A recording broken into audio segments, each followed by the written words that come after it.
The views and opinions expressed by the participants on this show are not necessarily those of Stewart Information Services Corporation, Stewart Title, or Stewart Insurance. Before you make any investment, you should seek the advice of your investment advisor or attorney.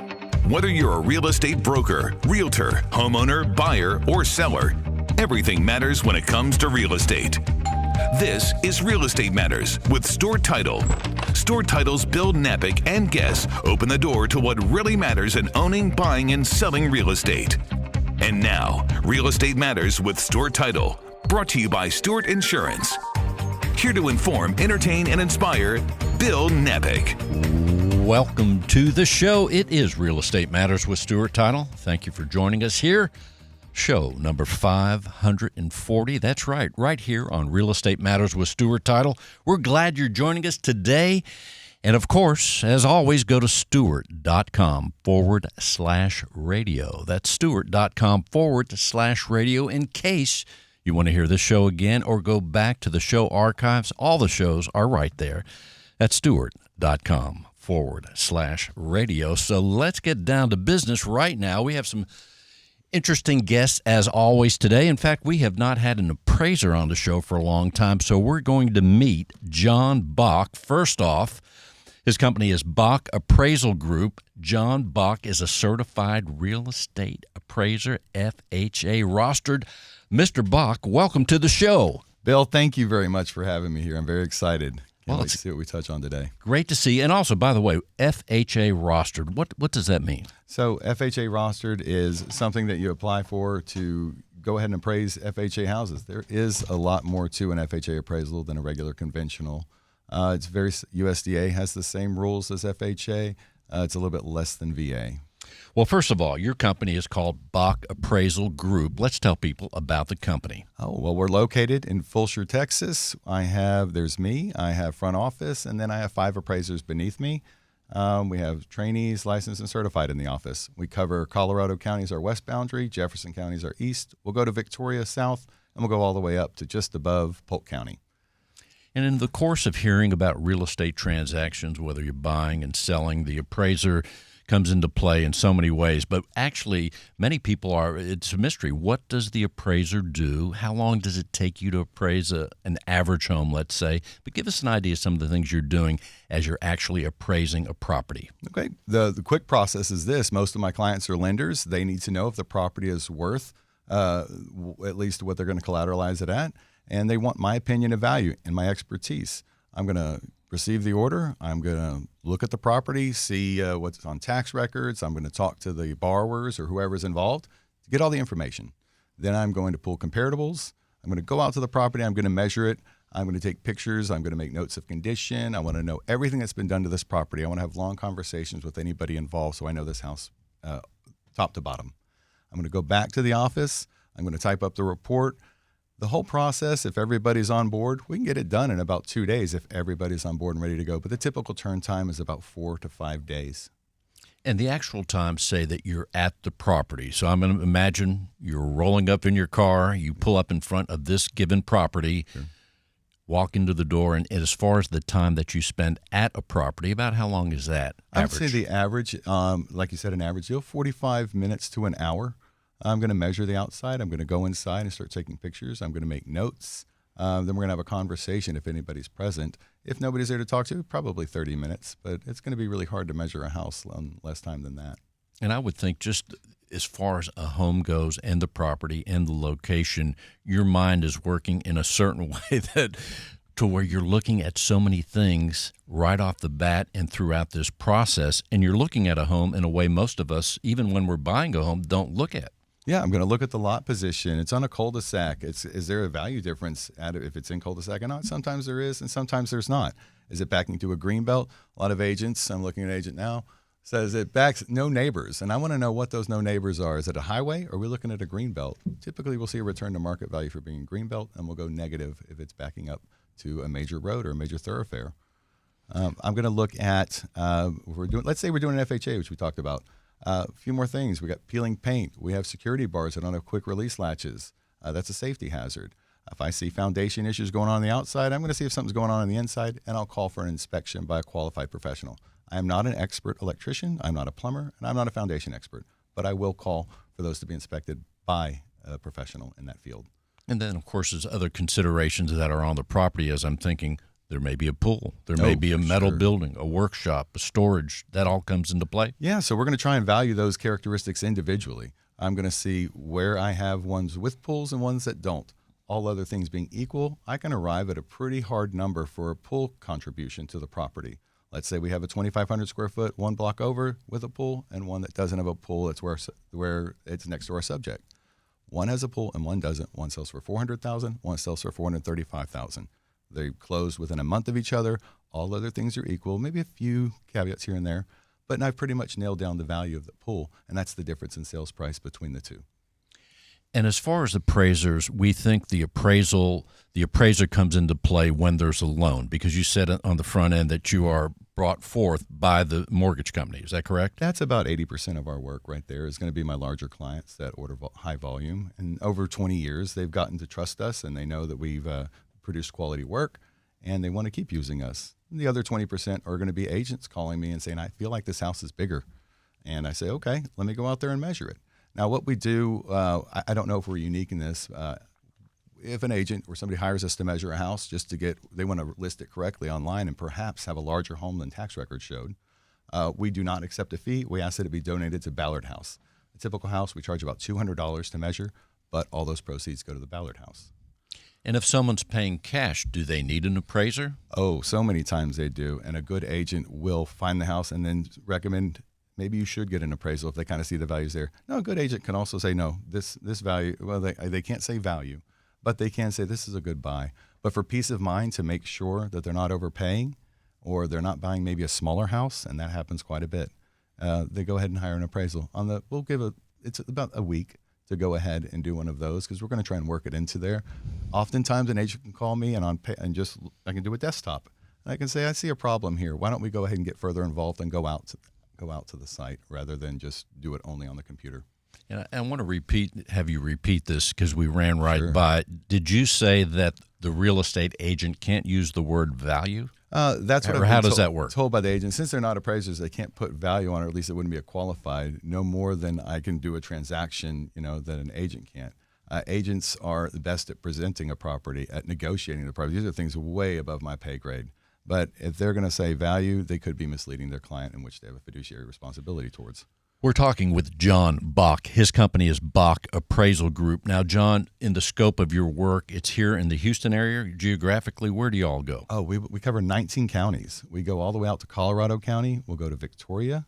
We'll go north of Polk County, and then we'll also go out to Jefferson County on the east side. We don't want to cross into Louisiana because I'm not licensed in Louisiana. And as far as the bulk of your work, it's all residential, or are you doing any commercial? Residential existing is probably 80%. The rest of it is going to be proposed construction from builders. It's going to be reviews for the state or FHA or any client says, we need you to review these appraisals. And then lately we've started to come across a model of doing reconsiderations of value. When the agent has an appraisal come in short, they'll come to me and say, would you look at this and just see if you can pick out a problem? Most of the time I go, no, that's a great appraisal. Other times I can spot it immediately. Other times I might have to get a little bit more in depth. And maybe I can help them in their situation and say, here's a comparable the appraiser missed, or their adjustment appears to be wrong. We talked about the pool adjustment. If they didn't adjust something like that where, the house, maybe it sold a little bit more and it had a pool, but it also had a 3-car garage. Well, there's two things that are different. Maybe the pool was only worth $15,000 and the garage was worth $10,000. If I can spot that on paper, I'd say we have a good case for a reconsideration of value, and I think maybe you can make contract price. Now, I do have to be careful once I get into that water because I do have laws that I have to follow. We have regulations such as USPAP and FIREA, which everybody's kind of under FIREA, but we don't want to mislead anybody. And here in Houston and everywhere else, I guess there's a lot of choices people have, and that mortgage companies can use different appraisers. Do you think in your experience are the basic points where an appraisal is done properly or excellent or better than the average bear, so to speak? What are those hallmarks? We've had an influx of appraisers into the fields as the last 4 years after COVID. And what I started to notice was what we call the delta.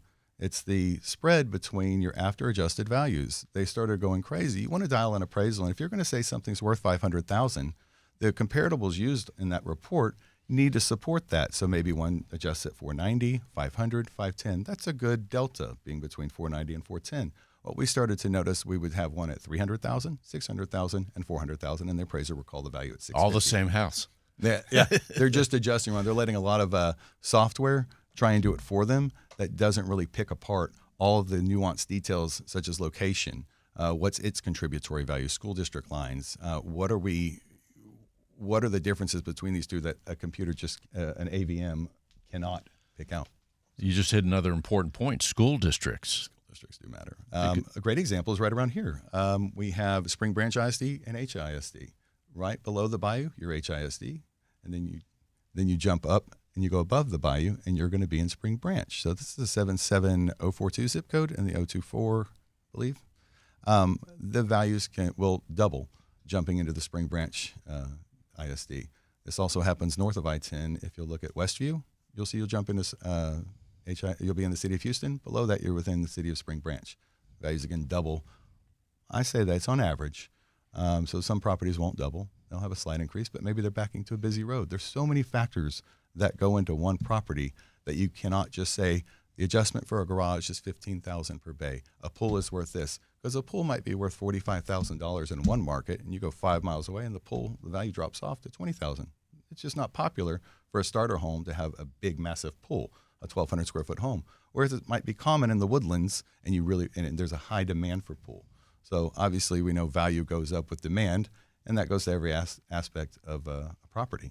How desirable is that one aspect? An enormous amount of things to take into consideration. You must be a lot of fun when you go shop for your own home. You could go in there, right? Yeah, I am, and I'm picking You're the guy to bring along. Yeah. Please do, yeah. And I love helping agents. I love helping my lenders. They're, we're all, this is real estate, right? So we all have, most of our friends are in real estate. And so I like helping out my friends. What should realtors know about the appraisal process? Maybe one or two basic points. The real estate professionals, they use appraisers. They talk about, the appraiser is going to look at the property, all these things. But what should they know that they may not know right now? I'll give you one big detail, and I'll give you one small detail that can have big consequences. The big details, if you're going to say you're going to market it as is and you don't want to make repairs, please note that FHA might not qualify for it. So just know you might have to do repairs, and you're not as firm in the as is. That's where I catch most of the either a delay in closing, is I've caught some deficiencies in the property that won't let it qualify, and now we've got another week or two for that contractor to get out there to fix it. Meanwhile, they've missed their closing date or they've had to push it. This could have been avoided maybe with a call to me or just going over the selling guide. That would be it. Now, the small thing is this: condos. Condos need a condo questionnaire filled out. It is the lender's responsibility, and not a lot of people know that. The agent goes to sell it, puts it out there, and it could be 30 days to get that condo questionnaire. I know it seems small, but that can delay closings a lot of the time. So many things to know. That's why you call John Bach Appraisal Group. John, let's tell people how they can reach your company. You can reach my company at 346-707-8434. Our website is bachappraisalgroup.com. And the website again is bachappraisalgroup.com. And that's BOCK appraisalgroup.com. The phone number is 346-707-8432. Yes, sir. Thanks for being with us, John. Thank you, Bill. As we continue, let's talk to Sandra Cruz. She is with Wazell Properties. Sandra, welcome to the show. Hi, Bill. Thank you for having me. Well, we're glad that you're here. And let's tell people, first of all, Wazell Properties, you work with Wazell Properties. Let's tell them a little bit about the company. Well, Wazell Properties is a very different company than, the typical real estate company. We are growing. We are currently at 1,400 agents. We work all over the Houston area. We have several offices, several satellite offices. I believe we have 4 in the Houston area, 1 in Katy, and we're working on 1 in Sugar Land in the future. So I'm hoping that comes soon. But we have agents all over Texas, really. We have agents in Austin, San Antonio, Corpus Christi, but the majority of us are here in the Houston area. You are really describing a lot of growth and a lot of vision on the Wazell Vision Board as they're projecting and planning all these locations. It's very exciting to be a part of this activity. Very exciting. A lot of our agents also have global listings. I know some of us have had listings in other countries.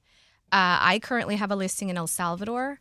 Another agent had a castle listed in Europe. So we go globally, not just in the United States.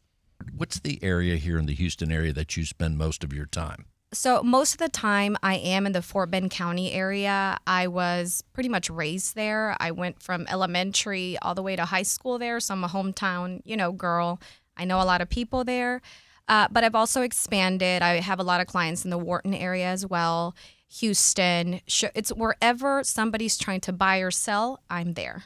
And let's tell people, when we even say Fort Bend, because a lot of people will hear the show, certainly here in Houston, they would know Fort Bend. But if they're listening, say, outside of the Houston area in another state on the internet or something, let's tell them, paint a little bit of a picture about where Fort Bend is and what we're going to find there. Well, in Fort Bend County, Sugarland is very well known. Because a lot of times when I used to say Richmond, Rosenberg, a lot of people didn't know where it was. Now they might have thought it was in Virginia. Exactly. And now a lot of people know where Richmond, Rosenberg is because we've had so much growth and so much development. But for people that are coming from outside of the state, if we say Houston and then we gradually move down south to Sugarland, most people know Sugarland pretty well. It's a very, a luxury market is there, and it's been there for years. It has a great name, too, It Sugarland. It has. How sweet Both it of my is. kids were born there, so I love Sugarland. Well, as far as the Fort Bend market, so how is the activity there right now as we're winding up the year and looking ahead at 2025? Give us an idea. Right now, because I do a little bit of everything. I do pre-owned homes, and I also do new construction. A lot of people, especially first-time home buyers, are buying new construction because of the great incentives. They're getting incentives for closing costs. They're getting incentives to lower the rate. So it's a great time to buy if you're looking for those incentives. And on the pre-owned homes, sellers are being a little bit more flexible too. Currently, I have a seller that was willing to give, about $10,000 worth of closing costs to the buyers. So it's a great time to buy before, the rain comes and everybody's trying to hit this market. You are describing some very favorable conditions. So we'll say now's a good time to buy, just like you said. Excellent time to buy. If you wait for that rate drop, you're going to be stuck like we were some years ago. Multiple offer situations, and you're going to have to bid way above list price in order to win the contract. And let's remind people, too, as you're mentioning builders, it sounds like the builders might be trying to get ready and move inventory before the end of the year, I'm guessing. Exactly. But it sounds like they have some extra incentives. They do. I mean, right now, a lot of my buyers are getting all their appliances. Some of my buyers are getting a huge chunk of their closing costs paid by the builder.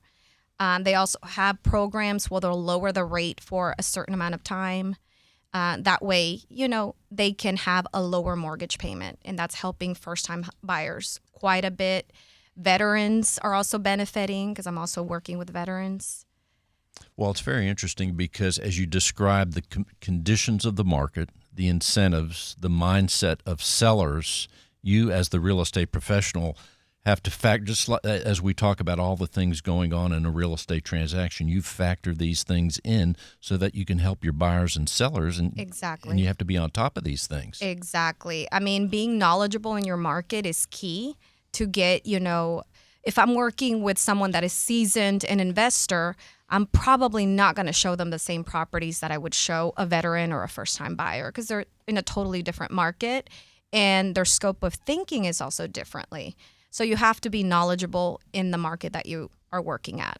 And when we think of the things that are available, again, we're calling it Fort Bend County, which is southeast of Houston a little bit. So if someone's out listening to the show and they're thinking Houston, the center of Houston, downtown, we're going a little bit southeast, but not really that far away. No, we're minutes from Houston. And now with the new construction and the freeway opening up that way, it's I live in Richmond, almost bordering Sugarland. It takes me about 20 minutes to be in the heart of Houston. So we are not far.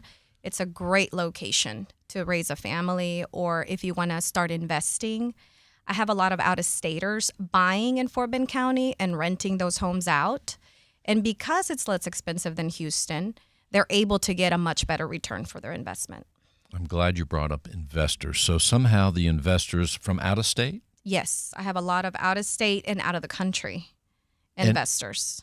And there are many real estate professionals here, Sandra, as you know. How do they find you, Sandra Cruz? How do they find me? Well, my phone number is 832-707-5055. You can also find me on Facebook. I post a lot of educational videos, educational postings to educate, my audience, which are investors, first-time home buyers. I post tips weekly. And I'm working on potentially getting more video out there to educate these type of buyers. So as you have things on Facebook, every now and then, sounds like you're saying someone might reach out from afar, maybe another state, or even you mentioned El Salvador, right? Yes. So if someone finds you, they see your post, and they say, hey, we want to talk about a property. Exactly. And I know I have a lot of friends all over the United States, so that has helped me expand. And that's why I'm getting a lot of buyers from out of state, especially California, Massachusetts, Florida. They are big investors, and my favorite part is most of them are cash buyers.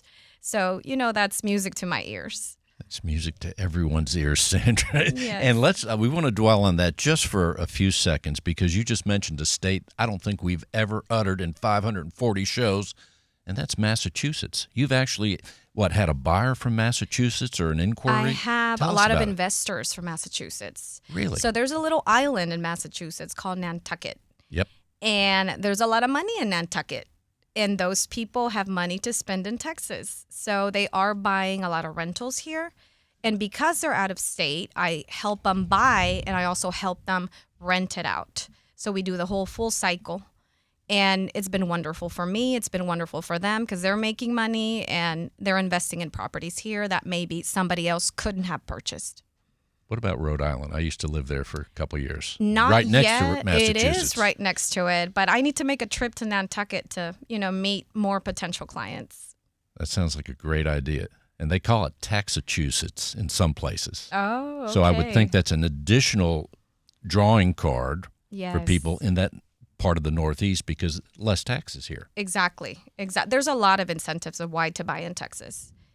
So if you have the money to invest, definitely invest in our state. Massachusetts. Well, I'm glad we brought that up because it is such an important area in the history of our country, all the stuff where it all started right there. And now they're calling you, Sandra Cruz, to buy real estate. Yes. A lot of Bostonians are also trying to move down south once they retire. So it's definitely a market that I like. A lot of money, and as the taxes are higher in that Northeast region, not just Massachusetts, but Rhode Island, Connecticut, as they're higher, it makes things sometimes look like a bargain, I'm guessing. Exactly. And they see how lucrative it is to buy. Some of these people are buying 2-3 properties from me at a time, and they are quickly renting because here the rental market is hot as well. From Massachusetts to El Salvador, just in a few minutes here today. That's very exciting, Sandra. Yes. So as you are obviously organized, you're a planner, you're out there getting your message out. As far as planning, you must be very good at planning. As you're finishing the year, give us some insights that might help others, not just in real estate, but in any profession. How are you looking forward to 2025? Are you taking the things you've done this year and saying, well, I'm going to do this or that? How are you approaching the next year? Help us. Well, this next coming year, I want to focus more on my marketing. I'm a former teacher, so organization is key and has been since I graduated from college. And this next year, that's one of my top priorities, be more organized with my marketing to get my name even more out there because I do want to do more global listings.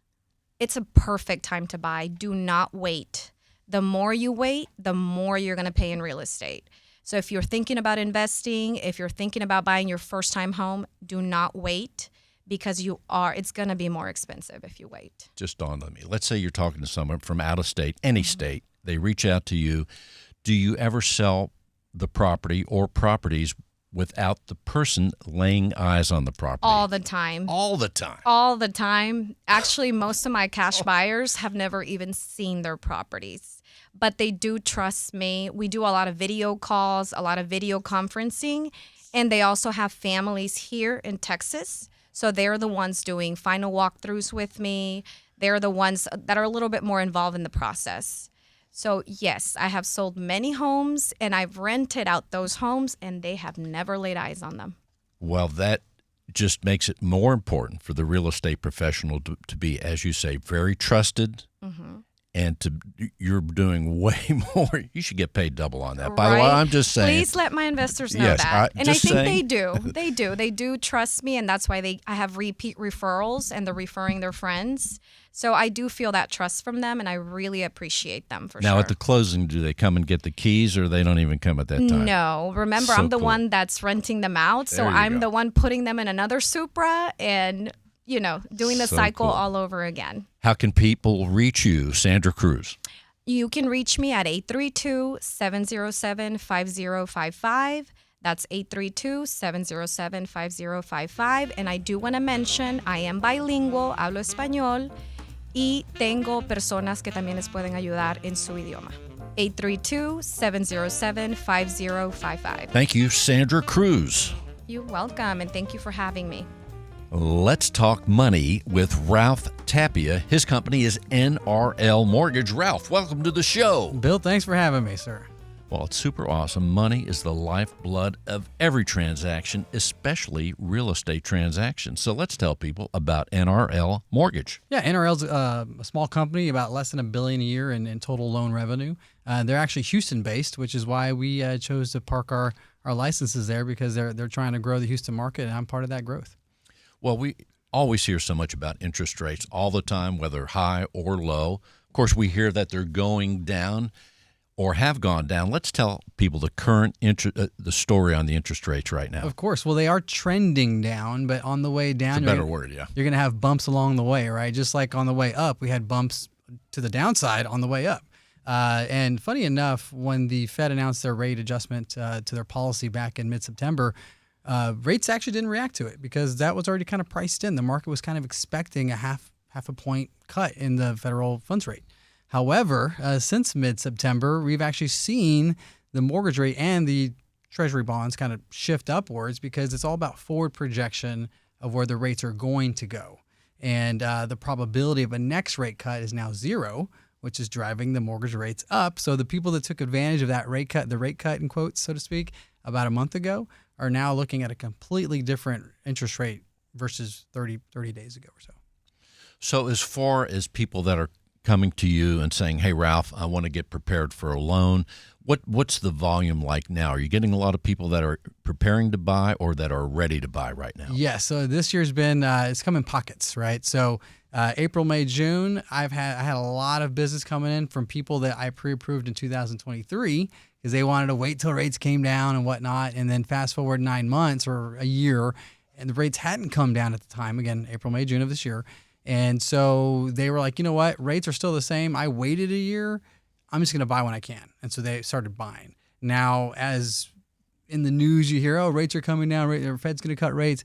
We've seen a little lull in the market as far as in closed volume, but we are still seeing a uptick as far as people wanting to apply, wanting to get it pre-approved to, again, put themselves in a good position. Now, I don't know what the statistics are, but there are a certain group of people. It doesn't matter what the interest rates are. We have to buy now because we're moving, because of this, because of that. Mm-hmm. So they come to you and they prepare for a mortgage. How long does it take for someone to prepare, whether it's an individual or, say, a couple? There's a lot of factors, right? Credit score being one of them. A lot of people want to buy. They have the money to buy, but their credit score doesn't show that, right? They're in the low 600s, which there are programs you can get qualified for in that level. But really, the sweet spot is like 660, 680 or higher. That's when you have more programs available to you for down payment assistance, investor-friendly loans, you name it. So it varies slightly. But I would say if someone's trying to buy, and here we are in October 21st, right? If someone's trying to buy in, say, January, or when they get that tax return check in April, now's the time to at least go through that drill, figure out what's wrong with your credit, if anything, and really what can you expect at a certain price point. Because a lot of people have sticker shock. They don't realize that. You'd be amazed to have a champagne taste on a Miller Lite budget kind of thing, right? Where they want that $600,000 house. When they see the mortgage payment on a $600,000 house, they're like, whoa, I need to plan for this. And so I would say if your timeline is 3 months, 6 months, or a year, today is always a good day to start that. How long does it take for you to figure out or work with the couple or person to figure out what kind of loan it takes? Because there's a lot of different kinds of loans, right? A lot of options. How do you figure out what's best as you consult with your client? For sure. That process takes about 24 to 48 hours and really just depends on how fast I can get the relevant documents I need, right? Application being one of them. But if you made $100,000 a month and meant to put $100,000 a year, well, I need to make sure I have the pay stubs to verify that number, right? So once I get the pay stubs, I got to verify bank statements to see like what kind of assets you're working with. Are there any large deposits? All these little things come into play. But typically 24 to 48 hours once the application is completed, once the documents are in, and we can turn around a pre-approval pretty quickly and assess, here are 3 options that I think are going to make sense for you. Now it's up to the buyer to say, okay, well, I would like to go into option 1 a little bit further, and we put some numbers together based on option 1 versus option 3. Now, at your company, again, we're looking at the next year and finishing out this year, what are the projections? What are you all talking about as far as what to expect in the real estate market right here in the Houston area? Volatility, right? Is that the key word? At least it is in our branch. Our branch does just shy of $30 million a year, give or take, right? Down from the pandemic highs around $60 million. But we always look at forward projections as far as like what applications are coming in and what we can expect going into 2025.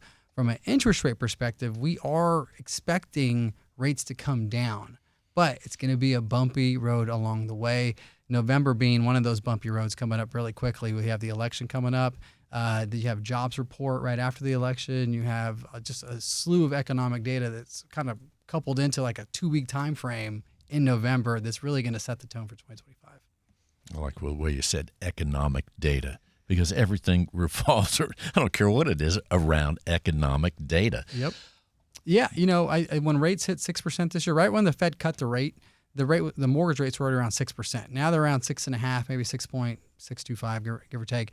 But right around 6% is where you really start to see more applications come to the table, because people are like, oh, I can make that number work, or oh, I have a 4% mortgage. You know what? Going to a 6% mortgage, I have all this equity in my home now. I'll just put a very large down payment, and I don't even worry about the rate. That typically happens with move-up buyers, right? People that are already currently owning a home.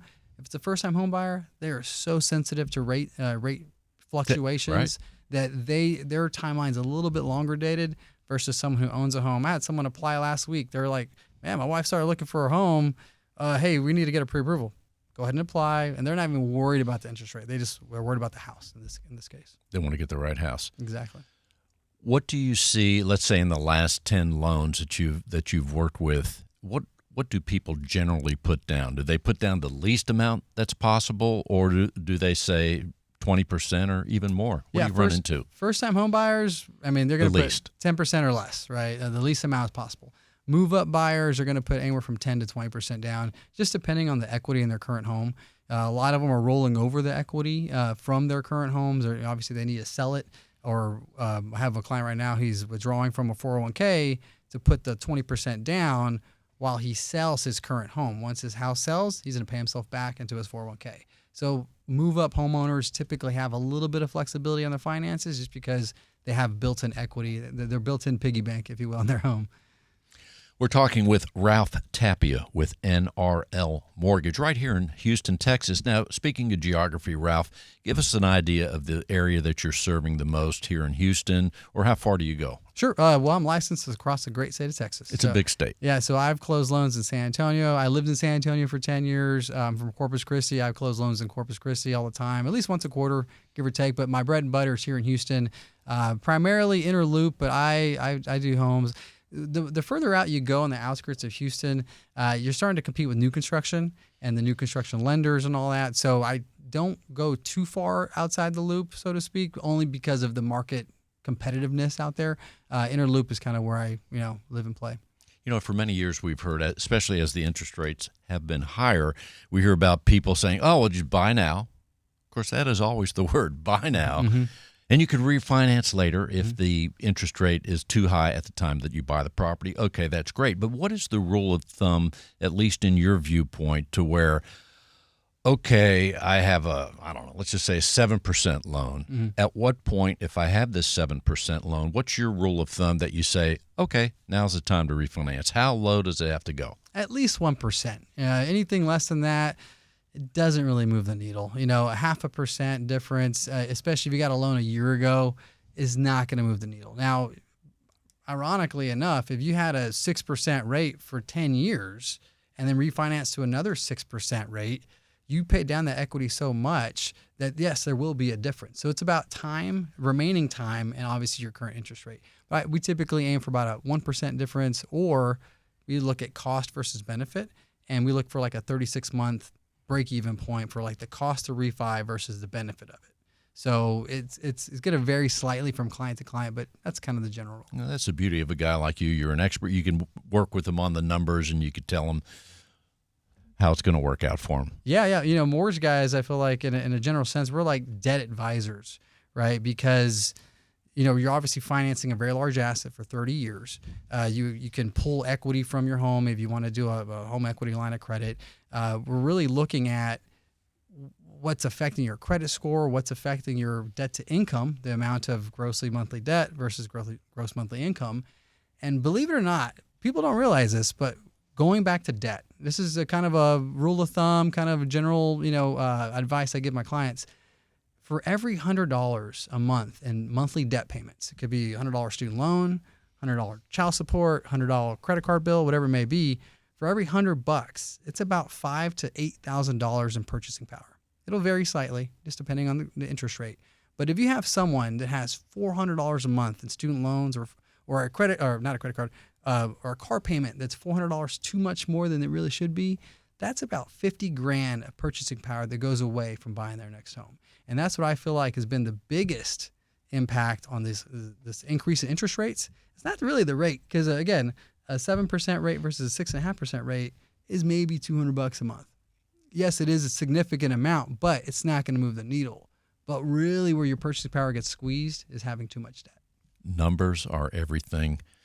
We're talking with Ralph Tapia. Ralph, of all the things you could be doing, what is it about the mortgage world that drew you in, that you get excited about, that people can see you smiling right now if they go to stewart.com/radio? What is it? I love that question. I'm a numbers guy. I remember my mom, back when I was like 5 or 6 years old, she found a notebook of mine. I was counting by twos, and I counted by twos, wrote it out in pencil, all up to like 34,000.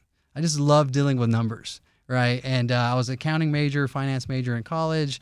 I've worked for big Fortune 500 companies in tax accounting. I've been on the trading floor at Goldman Sachs. I've been everywhere. I love numbers in a general sense. And, I was a first-time home buyer at one point in my life. I was 25 years old before the internet was really a thing. No one advised me. No one advised me how to buy a home and how to put numbers together. Well, I was putting together mortgage amortization tables for my coworkers at Valero in like 2006. And they were, how do you know what your payment's going to be? I'm like, I built a spreadsheet, and fast forward 20 years, and here I am actually doing it for a profession. Fascinating. Ralph, let's tell people how they can reach out to you, Ralph Tapia. Yeah, cell phone number 281-881-0612. But for all your mortgage needs, you can go to www.ralphtapia.com. 281-881-0612. Thanks, Bill. Real Estate Matters with Stewart Title would not be possible without our partner, Stewart Insurance, with a focus in real estate and a special focus on real estate brokers. Stewart Insurance creates insurance plans to address the risks facing our industry today. They invest a significant amount of time helping real estate broker owners offset and manage their risks. Here he is once again with Stewart Insurance, John Bramlett. John. Hello, Bill. Well, here we are. As always, it's fascinating what we learn up to this point. And the beauty is the learning isn't, and the entertainment isn't over. We still have minutes to go, and the mighty insurance segment is upon us right now. It's been a fantastic show, number 540. Insurance is so important, a fact of life. What have you for us today? There was an article in the Houston Chronicle, the October 18th edition, that a study done by a group called Money Geek, and determined that the state of Texas is the 10th worst state to drive in the U.S. So it got me thinking as I was reading the article, and and the different areas that they took a look at. They looked at traffic and costs and safety and roads and weather, that it's probably a good time to remind our listeners to make sure that they are properly insured when it comes to their own family vehicles.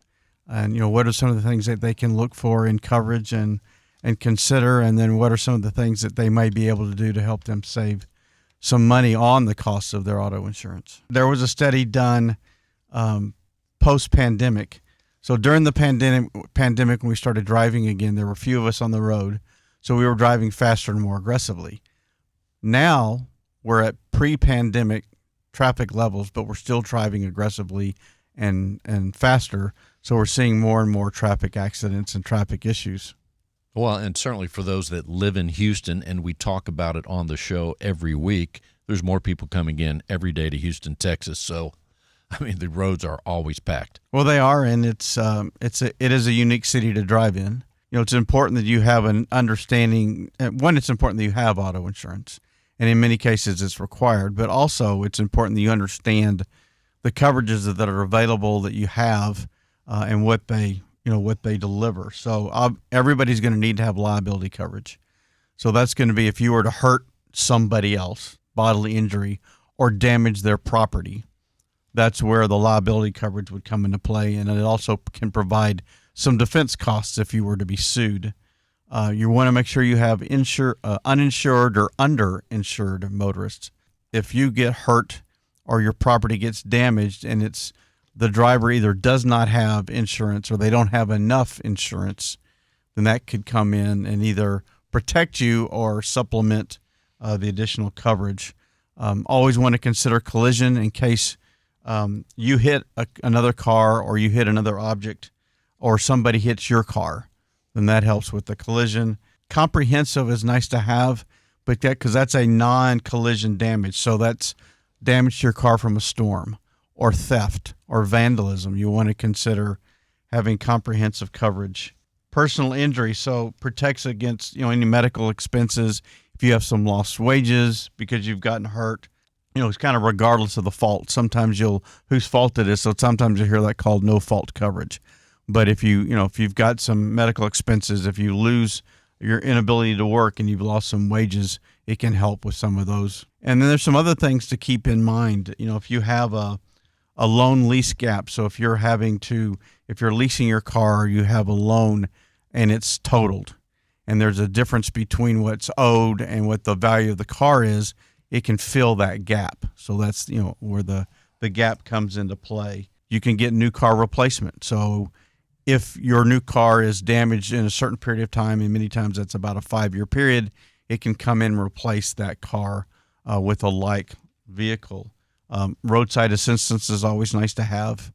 If you break down, to have assistance coming with that. And then as we're seeing the advent of Uber and Lyft and more people coming back in the city, we're seeing people that aren't driving, or they're not driving much, or they're not full-time car owners. We had a guest a couple years ago on the show that's a broker, and he was telling us about his adult children that don't drive, and they use Ubers and all. But you can get no non-named auto, and what that does is if you're leasing a car to drive, or if you do ride shares or things like that, then that can help have coverage when you are using the vehicle. I was at my dad's recently and came home early one morning, so I was on I-45 at 6 a.m, and the traffic was incredibly fast and incredibly busy, and a significant number of 18-wheelers, the guys that are making their deliveries during the night. So you just got to be careful, and not everybody is paying attention. Not everybody is a careful driver, and then you're going to make mistakes. Again, that's another reason why it makes sense that you have the right type of auto insurance based upon your needs. So I think that's the first step that we would go to, is making sure we understand your needs and making sure that it's up to date. So if there have been any changes, have you added a vehicle? Have you taken the vehicle away? Do you have more members of the family that are driving the car, or less members of the family that are driving the car? So those are all critical elements that come into consideration. Does a car have a reputation for being safe? What's the status of the car? How much does it cost to repair or replace? That comes into consideration. And then there's some things you can do. Do you have multiple cars? If you put those cars with the same company, you can get a savings on your premium or the cost of the insurance. You can combine your home and your auto coverage, or your renters and your auto coverage with the same company. You can get some savings on that.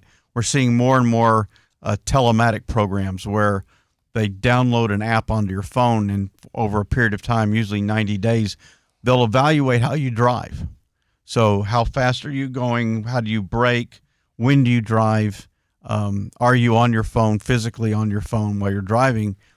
But if you show safe habits and you show over that period of time that you're a safe driver, they can save you money on that premium.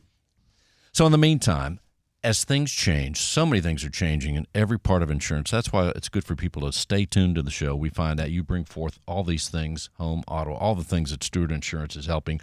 But the beauty is, if you're out there, you're thinking about auto insurance. Do I have the right insurance? What should I do? Have I changed something, like you're saying, John?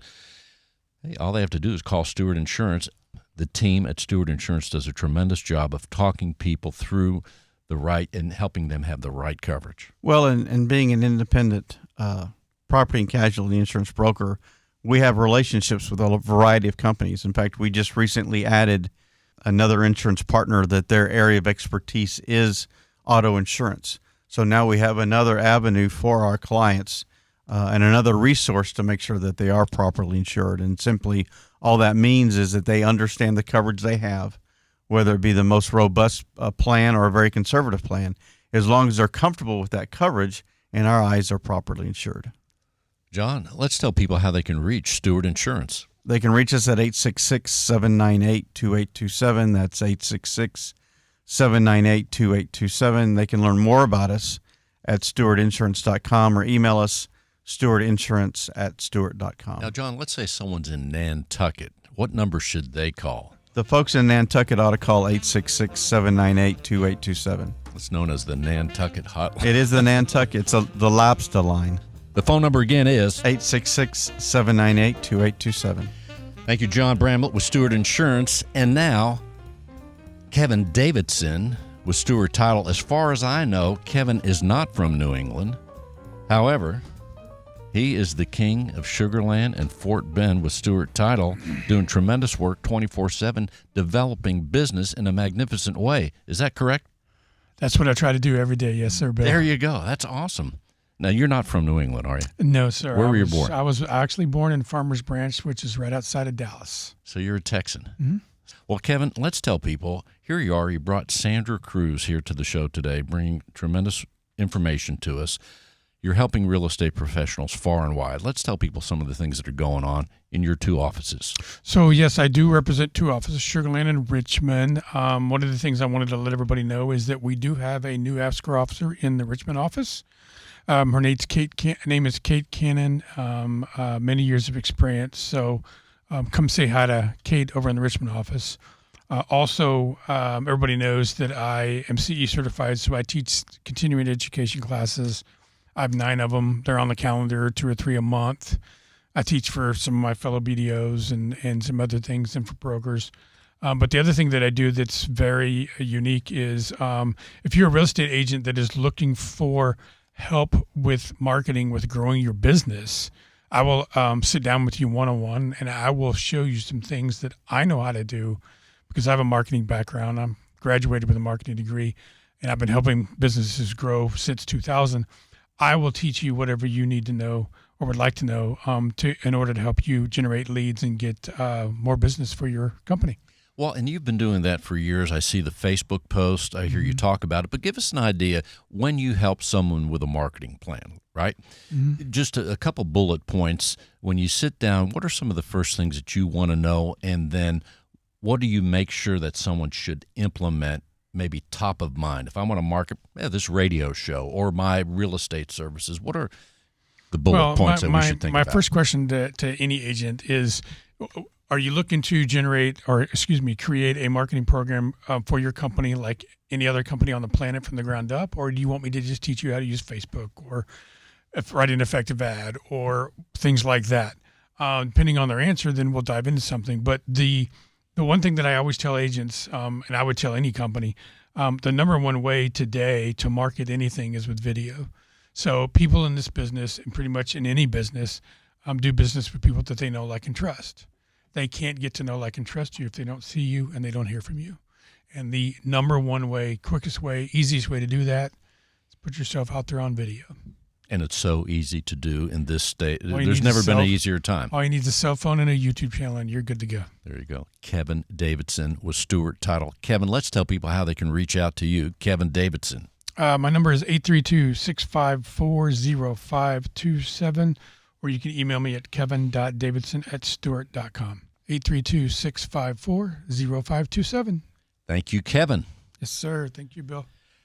Sandra Cruz. Hello. Sandra, it was fascinating to talk about, geographically fascinating, and also in so many other ways. Let's tell people what else you want them to know about what you're doing. I want them to know that, I want to expand my circle of real estate. Whether you want to sell in Texas, whether you want to sell in another country, I'm here for you. And my phone number is 832-707-5055. And remember, I'm bilingual. Hablo español. And you were talking earlier about expanding your marketing, right, in 2025, and, of course, the rest of this year. One of the great ideas, being on the radio right here on KPRC. Definitely. Huh? And I do want to thank Kevin for inviting me, and, of course, Bill. Thank you for having me on the show. And, I am definitely taking into account what Kevin just said. Video is powerful, and I do want to focus more on video this upcoming year. Maybe you agree that whatever country, I bet people know about Texas. Yes. They hear about Texas probably more than a lot of other states. They hear about us. Yes. But I think the world also has their eyes on Houston. Correct me if I'm wrong. Definitely. Actually, most people know more about Houston than Texas sometimes, depending on what country you're at. South America, Central, Europe, I'm even working with some people in Africa. They know Houston more so than, and I think NASA has to do with it a little bit. Houston, we have a problem, and we're famous worldwide, and people want to flock to Houston, Texas. People have their eyes on Houston, and I think they also have their eyes on Sandra Cruz, because I will tell you this, Sandra, you probably have already inspired people to reach out and also to learn about expanding their geographic horizons. Just guessing. Let's tell people how they can reach you. They can reach me at 832-707-5055. That's 832-707-5055. Thank you, Sandra Cruz. Thank you for having me, Bill. And now, once again, Ralph Tapia with NRL Mortgage. Well, here we are, Ralph. I'm back. It's me and you closing the show down. So what else do you want people to know about what you're doing? It's all about game planning, whatever we do in life, right? Whether you're trying to buy a car, buy a house, have a child, you name it. And so in this type of market, you just have to have a game plan. How much is it going to cost for that down payment and closing costs for the house you want in December of 2025? Well, you don't know unless you start somewhere or have a game plan in place. And that's what I do. I help people put together a game plan. No doubt about it. In fact, the thing that came to mind is, how much does it cost not to have a plan in anything? Agreed. Can be very costly. What's that saying? Those who plan, or those who fail to plan to fail, kind of thing. Once again, now you mentioned before we started recording something about New York. You lived in New York? I did live in New York. We're talking about the Northeast here a little bit today. Yep. In the city? I live right in the city. Yeah. How about that? Battery Park. What was that like? Give us a quick word. It was fun. It was New York is its own little animal, or big animal, I should say. There's a lot of conveniences, and you really understand how to live with people. Because you're there shoulder to shoulder every single day with them. Ralph Tapia, let's tell people how to reach out to you. You can find me 281-881-0612. My website, www.ralphtapia.com. 281-881-0612. And thank you all for listening to Real Estate Matters with Stewart Title. I am your host, Bill Knapik, right here together with John Bramlett and all of us at Stewart Title and Stewart Insurance.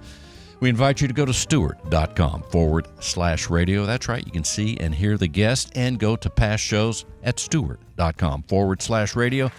Thanks for listening. We'll see you next week.